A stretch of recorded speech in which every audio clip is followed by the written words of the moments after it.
Assalamualaikum to all of you. You are watching Amjad Beer and IB.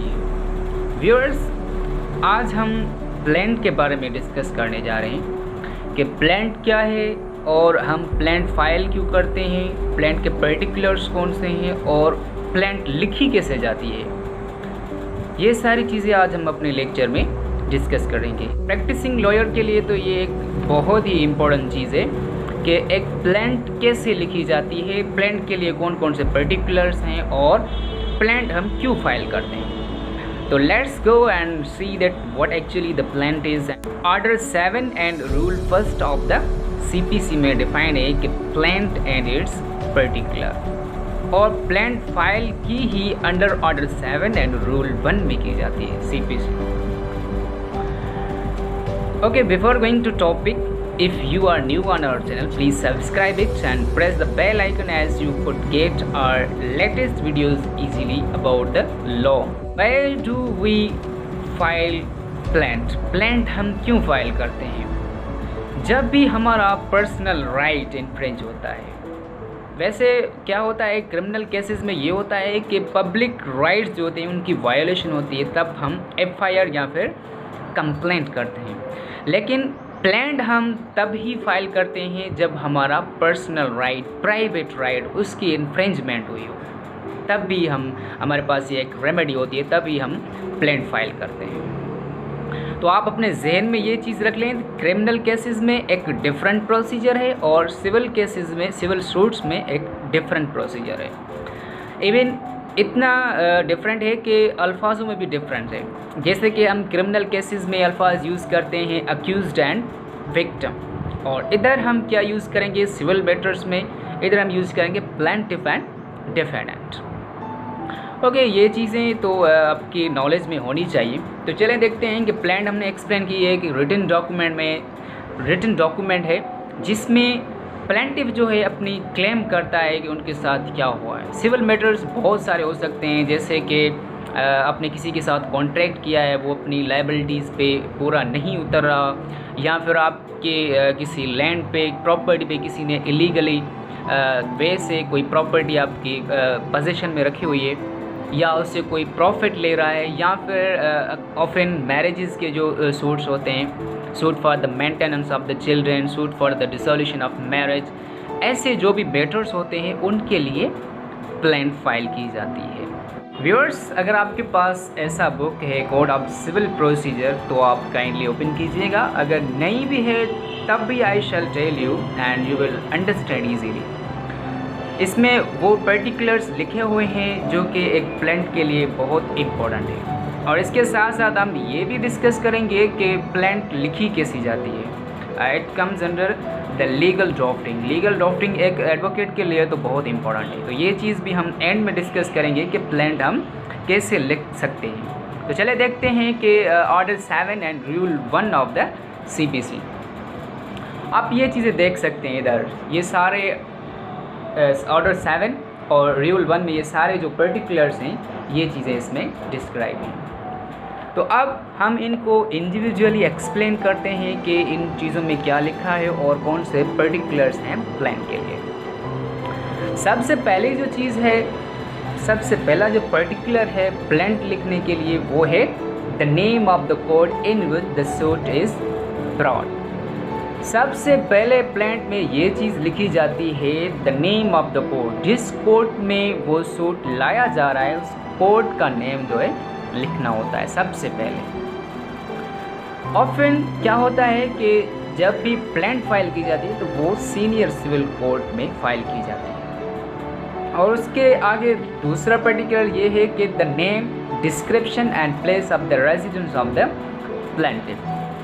Plaintiff का name, पता, उसका address, उसकी residence ये लिखी जाती है। और उसके बाद the name, description and place of the residence of the defendant. और उसके बाद डिफेंडेंट का जो है नेम, पता, एड्रेस, लाइक डेट, ये सारी चीज़ें प्लांट में लिखी जाती हैं।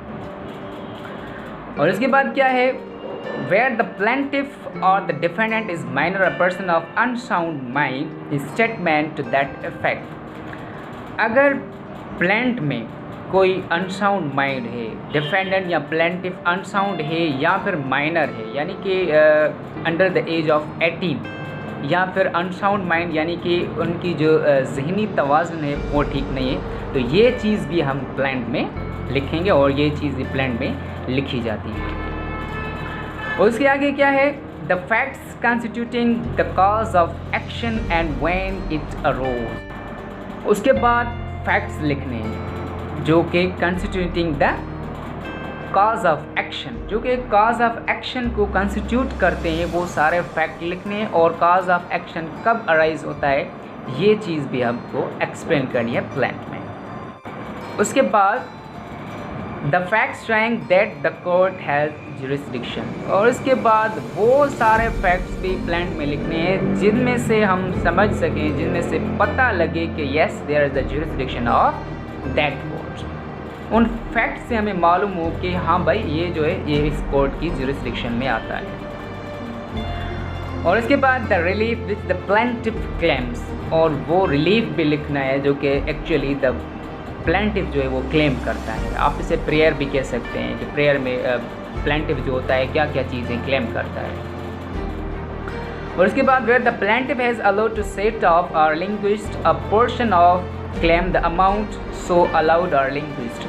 अच्छा, इधर दो अल्फाज आते हैं, set off and relinquished. Set off means के छोड़ देना और लिंग्विस्ट मीन्स के कम कर देना।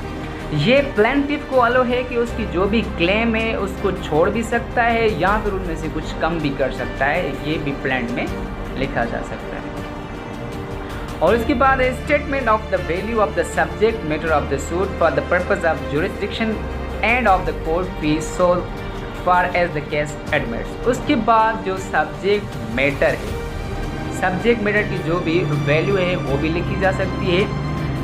इसीलिए लिखी जा सकती है कि क्योंकि डिफरेंट वैल्यू के लिए डिफरेंट कोड फी होती है, तो ये चीज़ें आप वहीं पे एक्सप्लेन करनी है कि सब्जेक्ट मैटर की वैल्यू कितनी है ताकि केस वहीं पे एडमिट हो सके, सूट फाइल सके और उसकी जो भी कोर्ट फी है वो भी हो सके। So these are the particulars of the plant. ये प्लांट के लिए बहुत इम्पोर्टेंट पर्टिकुलर्स हैं। अब चलते हैं कि प्लांट को हम कैसे लिखेंगे, सीरीज़ में हम कैसे लिख सकते हैं लीगल ड्राफ्टिंग। ये तो जस्ट हमने एक पर्टिकुलर्स देखे कि हमने पढ़ लिए, समझ लिए, लेकिन अब प्लांट को लिखने का एक अलग तरीका, एक अलग शेप है। तो चले वो अंडरस्टैंड करते हैं, वो समझते हैं कि what actually that shape and how to write a plant in a legal way. अब देखते हैं कि प्लांट हम कैसे लिख सकते हैं।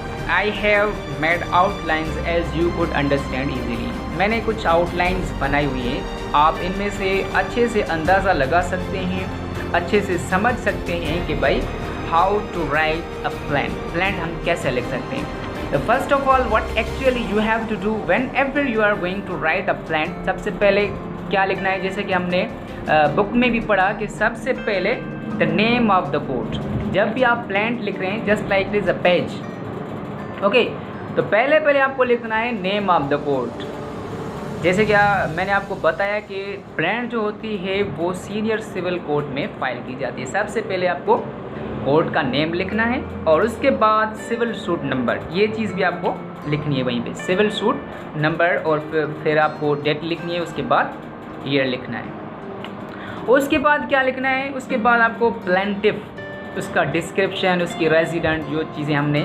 प्रीवियस एक्सप्लेन की जो बुक के पर्टिकुलर्स में लिखे हुए थे, प्लेंटिफ का ये सारी चीज़ें लिखनी है। कि उसके बाद आप लिखेंगे वर्सेस, ठीक है, ये अल्फाज लिखा हुआ है ना, वर्सेस आप लिखेंगे और वर्सेस के बिल्कुल नीचे आप डिफेंडेंट का नेम, एड्रेस, रेजिडेंस, ये चार चीज़ें लिखेंगे। आप सीरीज़ देखते जाएं, नेम ऑफ द कोर्ट, फिर सिविल सूट नंबर, उसके बाद प्लेंटिफ का नेम, रेजिडेंट, एड्रेस, उसके बाद वर्सेस लिखेंगे और उसके बाद आप डिफेंडेंट का name, address and residence. That is clear, इधर तक क्लियर। उसके बाद आपको क्या लिखना है, हेडिंग फॉर द सूट।